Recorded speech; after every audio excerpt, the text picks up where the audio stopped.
Hi friends, ಮತ್ತೊಂದು ವಿಡಿಯೋಗೆ ಸ್ವಾಗತ. ನಾವಿವಾಗ ಹೋಗ್ತಾ ಇರೋದು ದೊಡ್ಡಬಳ್ಳಾಪುರದ ಹತ್ರ ಇರುವಂಥ ಘಾಟಿ ಸುಬ್ರಹ್ಮಣ್ಯ ದೇವಸ್ಥಾನಕ್ಕೆ.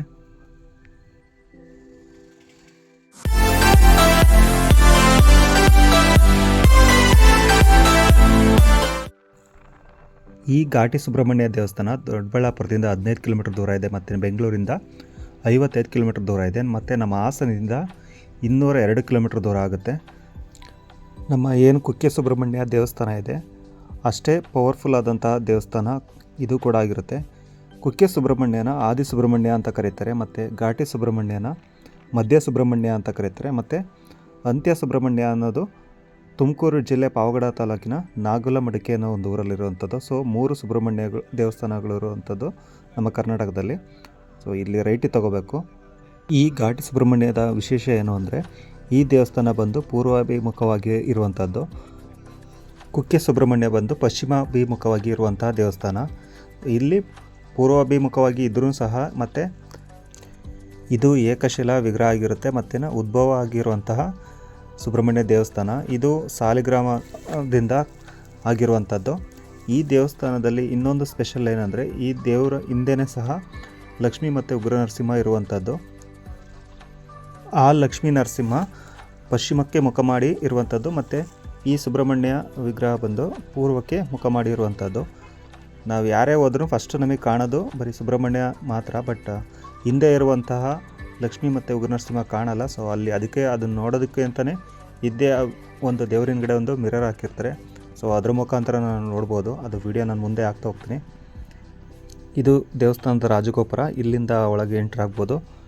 ಇಲ್ಲಿ ದನಿನ ಜಾತ್ರೆ ತುಂಬ ಚೆನ್ನಾಗಿ ನಡೆಯುತ್ತೆ, ತುಂಬ ಜೋರಾಗೂ ಸಹ ನಡೆಯುತ್ತೆ ದನಗಳ ಜಾತ್ರೆ. ನೋಡ್ಬೋದು, ಇದು ಮೇನ್ ಎಂಟ್ರೆನ್ಸು.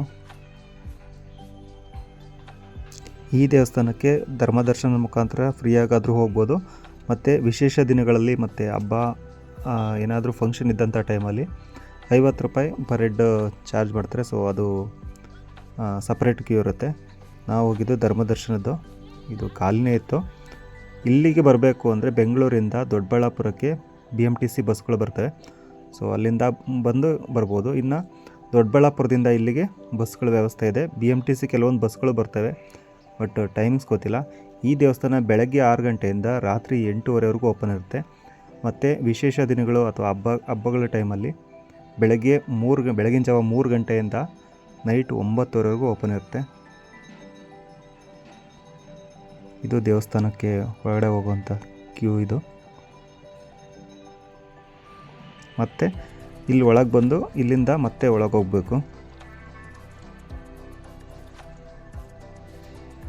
ಈ ದೇವಸ್ಥಾನ ಸುಮಾರು 600ರಿಂದ 700 ವರ್ಷಗಳ ಹಳೆಯ ದೇವಸ್ಥಾನ ಅಂತ ಹೇಳ್ತಾರೆ. ದೇವಸ್ಥಾನ ಮತ್ತು ಒಳಗಡೆ ವಿಗ್ರಹ ಸಹ ತುಂಬ ಅದ್ಭುತವಾಗಿದೆ. ನಾಗದೋಷಗಳಿಗೆ ಏನು ಸಂಬಂಧಪಟ್ಟಂಗೆ ನಾವು ಕುಕ್ಕೆ ಸುಬ್ರಹ್ಮಣ್ಯ ಹೋಗಿ ಪೂಜೆ ಮಾಡಿಸ್ತೀವಿ, ಸೊ ಅದೇ ರೀತಿಯೂ ಸಹ ಇಲ್ಲೇ ಬಂದು ಪೂಜೆಯನ್ನು ಮಾಡಿಸ್ಬೋದು. ನಾರ್ಮಲ್ ಡೇಸ್ನಲ್ಲಿ ಸ್ವಲ್ಪ ಖಾಲಿನೇ ಇರುತ್ತೆ, ಬಟ್ ಹಬ್ಬಗಳ ಟೈಮಲ್ಲಿ ಸ್ವಲ್ಪ ರಶ್ಶೇ ಇರುತ್ತೆ ಅಂತ ಹೇಳ್ಬೋದು. ಈ ದೇವಸ್ಥಾನದ ಪಕ್ಕದಲ್ಲೇ ಸಹ ಊಟದ ವ್ಯವಸ್ಥೆ ಇರುತ್ತೆ.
ಸ್ವಾಮಿ ಕಿ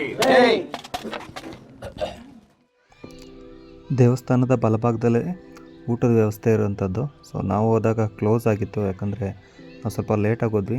ಇಲ್ಲಿಂದ ಹೋಗ್ಬೋದು.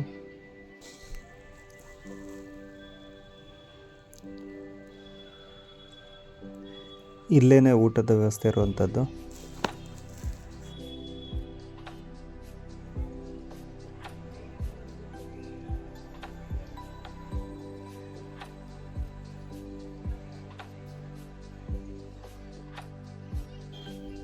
ಈ ದೇವಸ್ಥಾನದ ಪಕ್ಕದಲ್ಲೇ, ಅಂದರೆ ಸ್ವಲ್ಪ ದೂರದಲ್ಲೇ ನಾಗರಕಲ್ಲುಗಳನ್ನು ಕಾಣ್ಬೋದು.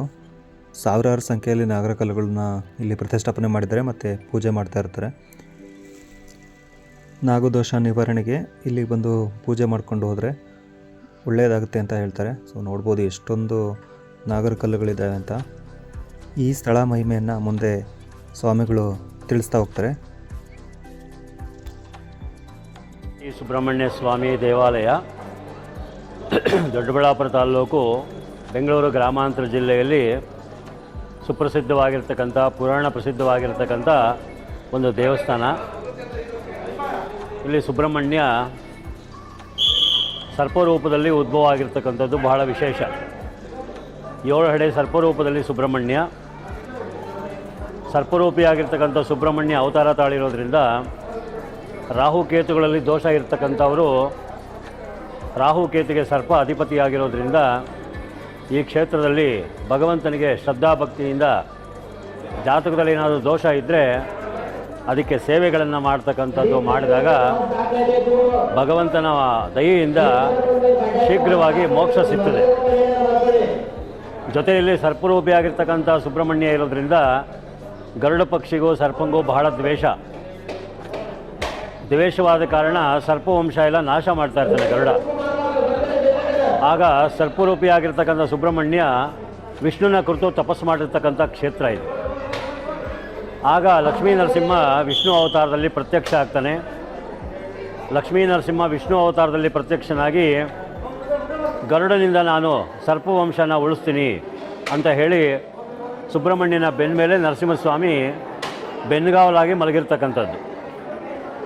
ಇದು ಭಾಳ ವಿಚಿತ್ರವಾಗಿರ್ತಕ್ಕಂಥ ಒಂದು ಸ್ಥಳ. ಇದು ಏಕಶಿಲೆಯಲ್ಲಿ 2 ದೇವರು ಉದ್ಭವ ಆಗಿರ್ತಕ್ಕಂಥದ್ದು ಬಹಳ ವಿಶೇಷ. ಇದು ಸುಬ್ರಹ್ಮಣ್ಯ ಸರ್ಪರೂಪಿಯಾಗಿ ವಿಷ್ಣು ಅವತಾರದಲ್ಲಿ ನರಸಿಂಹ, ಸಾಲಿಗ್ರಾಮ ಶಿಲೆಯಲ್ಲಿ ಏಕಶಿಲೆಯಲ್ಲಿ ಉದ್ಭವ ಆಗಿರ್ತಕ್ಕಂಥದ್ದು ವಿಶೇಷ.